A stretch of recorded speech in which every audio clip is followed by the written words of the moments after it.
I watched Street Sharks Episode 5. Here's what happens. The gang is riding down the street, popping wheelies and doing sick jumps. Then they stop to get some grub. And the women working there are contemplating running for their lives because of these approaching terrifying monsters. But because of their bulging muscles and rippling abs, they decide the Street Sharks are hot as f. Then the evil lobster dude drives by and splashes them with a mud puddle.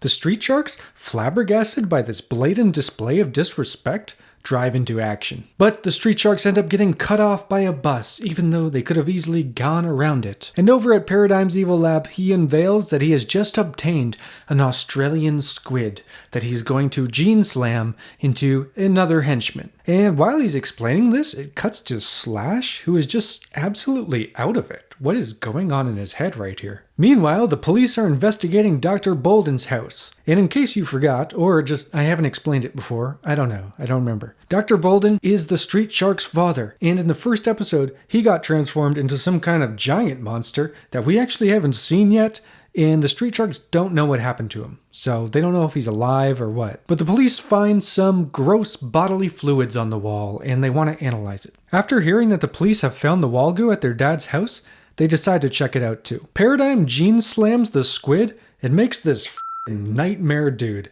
His suction cups look so unfortunate. Look at this. When we see him from the back, he's even got suction cups on his butt. Butt suction cups? No thanks. And Paradigm absolutely loves this new dude. He's like, oh man, good job team. Slobster, great job bringing the squid here. That was one of the best things you've ever done. And he decides to name him Kill Amari, which is a very awesome name. 10 out of 10.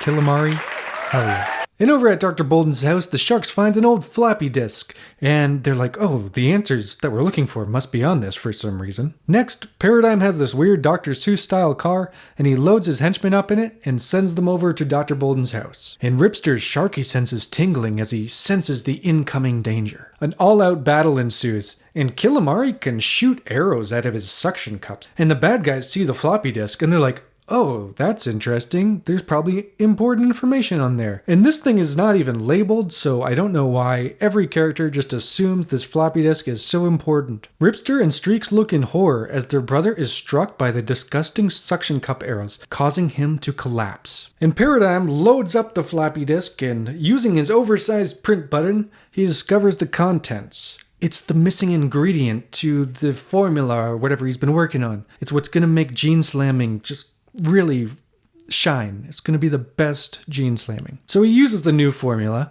and he tests it on a rat, which turns it into a lobster rat. I don't see how this formula is better than the formula he already had. Kill Amari is 1,000 times more impressive, right?